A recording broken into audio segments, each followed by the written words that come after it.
Good morning my dear students. दोस्तों, हम लोग मॉलिक्यूलर ऑर्बिटल थ्योरी पढ़ रहे थे अपने पिछले लेक्चर में। वहाँ मैंने आप लोगों को कुछ मॉलिक्यूल्स के एनर्जी ऑर्डर को रिप्रेजेंट करते हुए दिखाया था in term of bonding and anti bonding.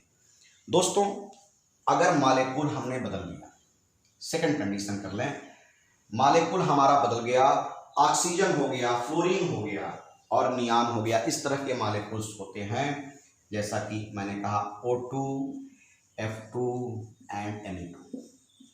तो दोस्तों, इनके एनर्जी ऑर्डर को लिखने का तरीका मैं आपको बताऊं। पहले आप ऑक्सीजन को, अब यहाँ मैं और डिटेल में आपको समझाने जा रहा हूं। एक ऑक्सीजन ये हो गया, थोड़ा सा इसको O को मैं बड़ा कर दूं, 1s2, 2s2 and 2p4। p4 है दोस्तों 1 2 3 4 इलेक्ट्रॉन, मतलब ये हो गया 2px, ये हो गया 2py, ये हो गया 2pz, जो कि बनाएगा सिग्मा, और ये दोनों बनाएंगे पाई। इसी तरह से दोस्तों, दूसरा जो ऑक्सीजन जुड़ेगा उसका भी हो गया 1s2, ये हो गया 2s2, ये हो गया 2p4, और इसके p4 को मैं यहाँ शो कर रहा हूँ क्योंकि मुझे नीचे ऑर्डर दिखाने के लिए जगह चाहिए। और ये हो गया दोस्तों 2px, ये हो गया 2py, ये हो गया 2pz, ये हो गया सिग्मा बॉन्ड, और ये दोनों मिलकर बनाया पाई बॉन्ड। तो दोस्तों ये हो गया। अब देखिए, मैंने आपको बताया था कि इसका 1s इसके साथ जुड़ेगा, इसका 2s इसके साथ जुड़ेगा, इसका 2px इसके 2px के साथ, इसका 2py इसके 2py के साथ, इसका 2pz इसके 2pz के साथ जुड़ेगा दोस्तों। तो जुड़ेगा तो बनाएगा क्या? बॉन्डिंग और एंटी बॉन्डिंग, एक बार एडिशन एक बार सब्ट्रैक्शन। तो जब जुड़ते हैं तो इनका एनर्जी का ऑर्डर होगा, एनर्जी ऑर्डर। दोस्तों, जब एनर्जी ऑर्डर होगा तो ये एस हमेशा याद रखिएगा सिग्मा बनाता है, कोई भी एस हो हमेशा सिग्मा बनाता है। तो सिग्मा 1s, जितने इलेक्ट्रॉन होंगे यहाँ लिखेंगे, फिलहाल मैं लिख दे रहा हूँ, पी में नहीं लिखूंगा क्योंकि इलेक्ट्रॉन उनके स्ट्रक्चर पर डिपेंड करता है। Sigma 1s2। Bonding, anti bonding में आएगा सिग्मा स्टार 1s2। आप मेरे साथ बोलते रहिए, सिग्मा 2s2। एंटी बॉन्डिंग में आएगा सिग्मा स्टार 2s2। चलो भी, ये मैंने इलेक्ट्रॉन यहाँ लिख दिया, यहाँ से इलेक्ट्रॉन मैं नहीं लिखूंगा क्योंकि स्ट्रक्चर के हिसाब से इलेक्ट्रॉन फुलफिल किए जाते हैं। अब देखिए दोस्तों, अब यहाँ बात करते हैं इनका। तो ये हो गया px py, बॉन्डिंग और एंटी बॉन्डिंग लिखना है। पिछले वाले मॉलिक्यूल्स में मैंने पाई को पहले लिखा था, जेड को बाद में लिखा था, लेकिन यहाँ एक्सेप्शन केस है, इसमें सिग्मा की एनर्जी पाई वाले से कम होती है, मतलब सिग्मा 2pz। बॉन्डिंग, बॉन्डिंग हो गया। अब इनका बॉन्ड लिखेंगे, ये पाई बनाते हैं 2px, चूंकि पाई की एनर्जी सेम होगी 2py। अब आगे आइए, कंटिन्यू आगे करिए, जो मैं इधर जगह नहीं है तो मैं नीचे कर दे रहा हूं। अब इनका बॉन्डिंग हो गया। अब एंटी बॉन्डिंग, केवल बस यह जगह बदलनी चाहिए, बाकी एंटी बॉन्डिंग उसी तरह से, पाई 2px, pi star 2py and sigma star 2pz। यह दोस्तों बन गया increasing order of energy, increasing order of energy. दोस्तों, ये हो गया आपको, ये फार्मूला मैंने आपको बॉन्डिंग और एंटी बॉन्डिंग का समझाया। अब मैं यहाँ पे एक क्वेश्चन कर रहा हूँ, बट मैं इस लाइन को मिटाऊंगा नहीं, मैं क्वेश्चन कर रहा हूँ, मेरे पास स्पेस होना चाहिए इसके लिए, तो मैं पूरा सिस्टम को मिटा रहा हूँ दोस्तों। एक सेकेंड का आप ब्रेक ले लो।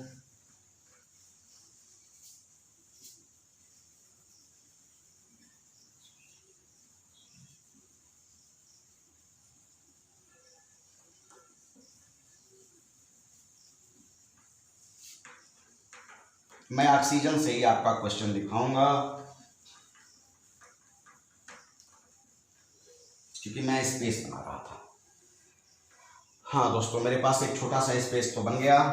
आइए देखते हैं दोस्तों, ऑक्सीजन की बात करते हैं, बहुत ध्यान से कंसंट्रेट होकर देखिएगा। यहाँ MOT बना रहे हैं ऑक्सीजन का, और ऑक्सीजन के लिए हमने लिया O2। मैं थोड़ा सा अपने कैमरे को भी ध्यान दूं, चलिए कैमरे के रेंज में है, थोड़ा और ऊपर कर लूँ इसको। O2 मुझे बनाना है, यह O2 8O और 8O से मिलकर के बनेगा दोस्तों, ये हो गया 1s2, ये हो गया 2s2, ये हो गया 2p4। चलिए दोस्तों एक बार देखा जाए, हाँ सही है। यहाँ ये 1s2, ये हो गया 2s2, ये हो गया 2p4। इसका आपको मैं यहाँ एक्सप्लेन कर दूँ, ये ऐसे हो गया 1 2 3 4, 2px 2py 2pz जो कि बनाएगा सिग्मा। उसी तरह से इसका एक्सप्लेन कर दूँ, 1 2 3 4, 2px 2py 2pz और ये बनाएगा दोस्तों सिग्मा। बाकी तो ये लोग बनाते हैं पाई, ये बनाते हैं पाई, ये मैं पीछे आपको एक्सप्लेन कर चुका था। चलिए दोस्तों ये हो गया। अब आपको देखना है कि इनका S इसके जुड़ेगा, एक O2 बनेगा, फिर इसका जुड़ेगा तो एक O2, फिर इनका जुड़ेगा। अब आते हैं दोस्तों इधर से हम एनर्जी ऑर्डर बनाते हैं। पहले वाले का S करते हैं, जोड़ते हैं। चलिए एक्सप्लेन करते हैं दोस्तों। S का होता है एक घर, एक ऑक्सीजन का हमने बनाया, दूसरे ऑक्सीजन का एक घर मैंने यहाँ बना लिया। ये हो गया दोस्तों इस तरह से। ये पहले वाले ऑक्सीजन का है, ये ऑक्सीजन 1 कर दीजिए, ऑक्सीजन इसको 1 कर दिया जाए, ये ऑक्सीजन 2 कर दिया जाए। ये 1 वाले ऑक्सीजन का है, या 2 वाले का है। दोस्तों 1 वाले ऑक्सीजन में 2 इलेक्ट्रॉन है S में, 2 वाले में भी 2 इलेक्ट्रॉन है S में। अब दोस्तों इस तरह आपने बनाया, इनको आप एडिशन और सब्ट्रैक्शन में लिखोगे। एडिशन में यह घर जुड़ने के बाद यहाँ आ जाएंगे और सब्ट्रैक्शन में यहाँ आ जाएंगे। ये एंटी बॉन्डिंग है या बॉन्डिंग है। टोटल इलेक्ट्रॉन 4 है, इलेक्ट्रॉन भरिए 1 2 3 4। दोस्तों ये क्या है, एक S बनाते हैं सिग्मा, दोनों 1 के पार्ट थे और इनके बॉन्डिंग में यहाँ से देखिए 2 इलेक्ट्रॉन है, तो ये हो गया 2 इलेक्ट्रॉन। ये तो एंटी बॉन्डिंग है तो एंटी बॉन्डिंग हो गया, S बनाता है सिग्मा, एंटी बॉन्डिंग हो गया, 1 के पार्ट थे और इनके ऑर्बिटल में 2 इलेक्ट्रॉन है। चलिए दोस्तों ये समझ में आ गया होगा। नहीं समझ में आया होगा तो 2 वाले से समझिए, इस वाले से समझ लीजिए। जो S का इधर का था वही 2 का हो गया। ये भी S आपका एक ही घर बनाता है, ये यहाँ ऐसे लिखेंगे, ये पहले वाले ऑक्सीजन का हो गया। उसी तरह से हम दूसरे वाले का भी एक ही घर बनेगा। यहाँ पे घर मतलब उनके ऑर्बिटल को, ये दूसरे वाले ऑक्सीजन को मैंने बताया। यहाँ ऐड होकर के बॉन्डिंग बनाया, यहाँ ऐड होकर सब्ट्रैक्ट होकर के एंटी बॉन्डिंग बनाया।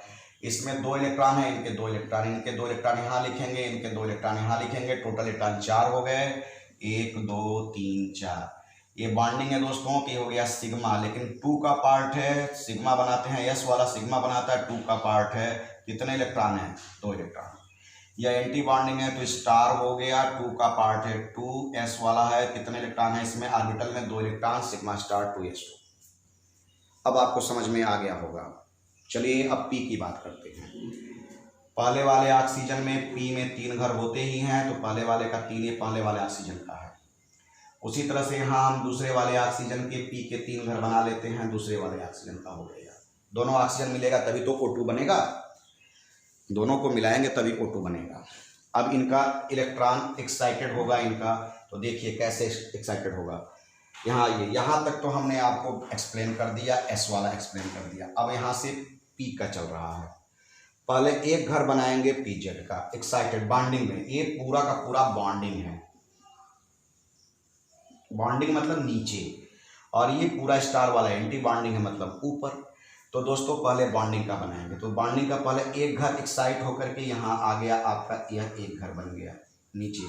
लेकिन अभी 2 घर और हैं, दोनों की इक्वल एनर्जी है, तो दोनों को एक दूसरे इक्वल एनर्जी के घर में यहाँ बना देंगे। ये हो गया बॉन्डिंग। नीचे रहेगा तो बॉन्डिंग 3 घर आपके होने चाहिए, 1 2 3, तीनों नीचे होने चाहिए क्योंकि बॉन्डिंग है। तो आपने नीचे बनाया इसको, और इनकी एनर्जी अलग, इनकी एनर्जी सेम है इसलिए इन दोनों को एक साथ बनाया, इसकी एनर्जी अलग थी इसलिए इसको नीचे बनाया। उसी तरह से 3 घर हैं, 3 घर आप ऊपर बनाएंगे, लेकिन इन दोनों की एनर्जी सेम है तो इन दोनों को पहले एक साथ आप बनाएंगे, और इसकी एनर्जी थोड़ी सी अलग है, उनसे ज़्यादा है, इसलिए इसको ऊपर बना देंगे। चलिए दोस्तों ये हो गया।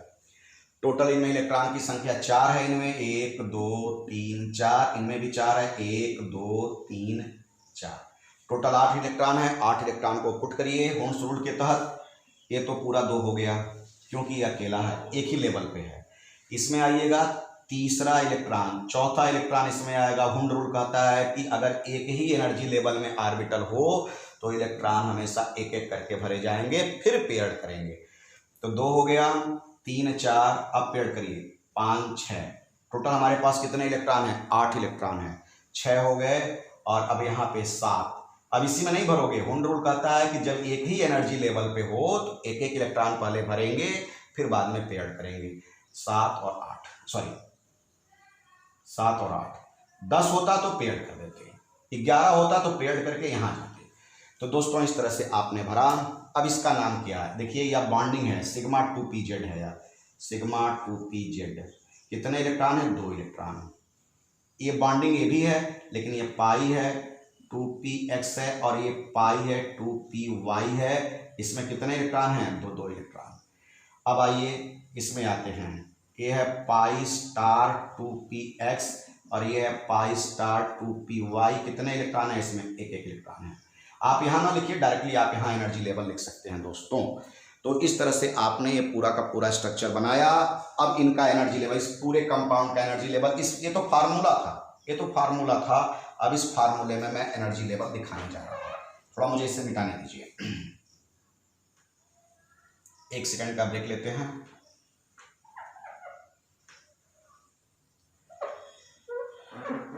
ये अब मिटा दूं क्योंकि मैंने आपको समझाने के लिए सब बताया था। ये तो एनर्जी लेवल है ही। अब देखा जाए इनका कॉन्फ़िगरेशन करते हैं। बॉन्डिंग में 2 इलेक्ट्रॉन, एंटी बॉन्डिंग में 2 इलेक्ट्रॉन। यहीं से देख लीजिए, बॉन्डिंग में 2s में 2 इलेक्ट्रॉन, एंटी बॉन्डिंग में 2 इलेक्ट्रॉन। इनमें देखिए बॉन्डिंग जेड वाले में 2 इलेक्ट्रॉन, जो कि हमारे यहाँ लिखे भी हैं, और यहाँ बॉन्डिंग px और py में देखिए 2 इलेक्ट्रॉन हैं, 2 इलेक्ट्रॉन। इनके एंटी बॉन्डिंग में जब जाएंगे तो एक इलेक्ट्रॉन है। अब आप कहोगे सर 2 इलेक्ट्रॉन होने चाहिए, 4 इलेक्ट्रॉन होने चाहिए। भैया जितने इलेक्ट्रॉन आपके ऑक्सीजन के जुड़ रहे हैं वही जुड़ेंगे। अगर आपने 4 इलेक्ट्रॉन था तो 4 ही इलेक्ट्रॉन को आप उसमें एक्सप्लेन करेंगे, 6 होता तो 6 को एक्सप्लेन करते। तो दोस्तों अगर इसके ऊपर निगेटिव चार्ज हो जाएगा उतने इलेक्ट्रॉन बढ़ा देंगे, और पॉजिटिव चार्ज हो जाएगा तो उतने इलेक्ट्रॉन घटा देंगे दोस्तों। तो इस तरह से आपने यह बॉन्ड और एंटी बॉन्डिंग का यह कॉन्फ़िगरेशन हो गया, एनर्जी ऑर्डर कॉन्फ़िगरेशन हो गया। इलेक्ट्रॉनिक कॉन्फ़िगरेशन भी इसको कर सकते हो आप, इलेक्ट्रॉनिक कॉन्फ़िगरेशन। आपने एनर्जी ऑर्डर के टर्म में किसका लिख लिया? O2 का लिख लिया, O2। और यह O2 का मॉलिक्यूलर ऑर्बिटल स्ट्रक्चर बना दिया और आपने यह एनर्जी ऑर्डर लिख दिया। चलो भैया एनर्जी ऑर्डर तो आपने लिख लिया। जो फार्मूला था मैंने इसीलिए नहीं मिटाया कि बाद में काम आ जाएगा। थोड़ा आप मिटाते हैं, 1 सेकंड का ब्रेक ले लीजिए। इसको बार बार इस वीडियो को अगर आप देखेंगे तब आपको अच्छे से समझ में आ जाएगा। वन टाइम देख करके समझना चाहेंगे दोस्तों तो नहीं आएगा।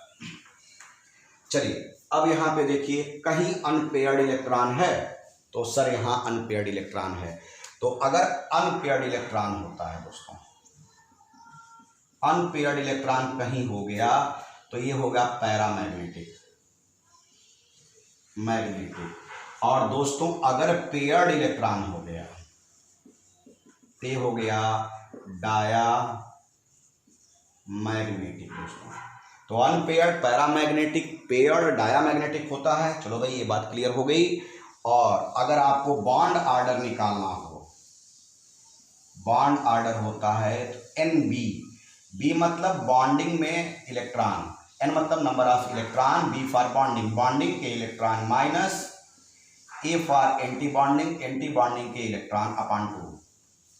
तो देखा जाए बॉन्डिंग में कितने इलेक्ट्रॉन है? 2 यहाँ पे, 2 यहाँ पे, 4 और 2 6, 2 8, 2 10। टोटल ऑक्सीजन के केस में 10 इलेक्ट्रॉन नीचे हैं, बॉन्डिंग में हैं। 2 4 और यहाँ पे टोटल 6 है, 10 इलेक्ट्रॉन। एंटी बॉन्डिंग में गिनो 2 4 और यहाँ पे 2 इलेक्ट्रॉन हैं, मतलब 6। तो 10 - 6 अपॉन 2 = 4 अपॉन 2 = 2। मतलब ऑक्सीजन का स्ट्रक्चर जब भी बनता है तो उनके बीच में O2 होता है और O2 में डबल बॉन्ड होता है। देखिए बॉन्ड ऑर्डर आ गया, दिस इज बॉन्ड ऑर्डर। मतलब यहाँ देखिए कितने बॉन्ड हैं? 2। बॉन्ड ऑर्डर मतलब क्या होता है? 2 एटम के बीच में होने वाले बॉन्ड की संख्या को बॉन्ड ऑर्डर कहते हैं। यहाँ दो एटम दो बॉन्ड के द्वारा जुड़े हुए हैं तो इनका बॉन्ड ऑर्डर क्या हो गया, 2 हो गया दोस्तों। और चूंकि अनपेयर्ड है तो पैरामैग्नेटिक और पेयर्ड हैं तो डायामैग्नेटिक का ये कंसेप्ट हो गया। चलिए दोस्तों, ये बातें आपने क्लियर कर ली। अगर दोस्तों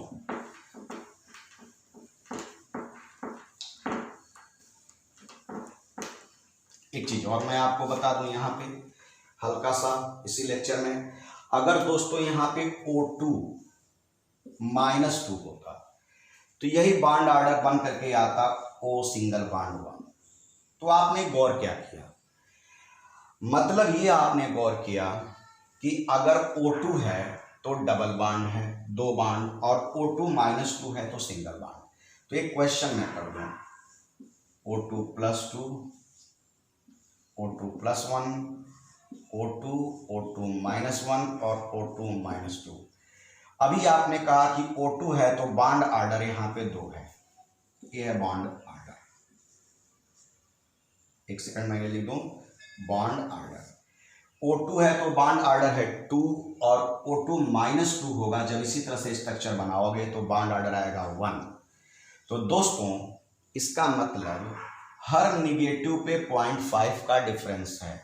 इसका मतलब ये 2 है तो -1 होगा तो 1.5 होगा, तभी यह 0.5, हर निगेटिव पे 0.5, या हर एक चार्ज पे, निगेटिव ना कहो, हर एक चार्ज पे 0.5 का डिफरेंस है।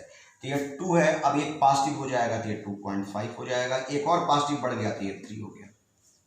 मतलब आपने एक अच्छा सा ट्रिकी क्वेश्चन सॉल्व कर लिया, उतना मेहनत नहीं करना पड़ेगा। O2 और O2 -2 से आपने देखा क्या कि ये 2 है, बॉन्ड ऑर्डर 1 है, तो यहाँ 2 माइनस था, एक कम हुआ, एक माइनस होगा तो और 0.5 कम होगा, मतलब इससे 0.5 कम। फिर जितना माइनस चार्ज बढ़ेगा उतना 0.5 कम, और जितना प्लस चार्ज बढ़ेगा उतना 0.5 ज़्यादा। तो दोस्तों केमिकल बॉन्डिंग में हम लोग पढ़ रहे थे मॉलिक्यूलर ऑर्बिटल थ्योरी, और मैंने उसका एप्लीकेशन आपको दिखाया थ्रू ऑक्सीजन, और आपको बताया एनर्जी ऑर्डर के बारे में। तो दोस्तों इस लेक्चर में इतना ही। आप अच्छे से पढ़िए, बेहतर तरीके से पढ़िए, और बार बार अगर आपने वीडियो को सीन करके देखना चाहेंगे तो आपको अच्छे से चीज़ें समझ में आएगा। वन टाइम वीडियो देखेंगे दोस्तों, हो सकता है समझ में कुछ बातें आए कुछ ना आए, लेकिन जब उसको बार बार देखेंगे तो अच्छे से समझ में आएगा दोस्तों। और दोस्तों मैं इसके साथ एक चीज़ और आपसे अपील करना चाहूँगा, आपको अगर वीडियो समझ में आ रहा है तो उसको सब्सक्राइब करिए दोस्तों, थोड़ा मुझे भी अच्छा लगे कि सब्सक्रिप्शन का क्या मतलब होता है, मुझे पता चले। तो दोस्तों please subscribe this and like this, और दोस्तों अच्छे से पढ़ने की कोशिश करना। Thank you, best of luck.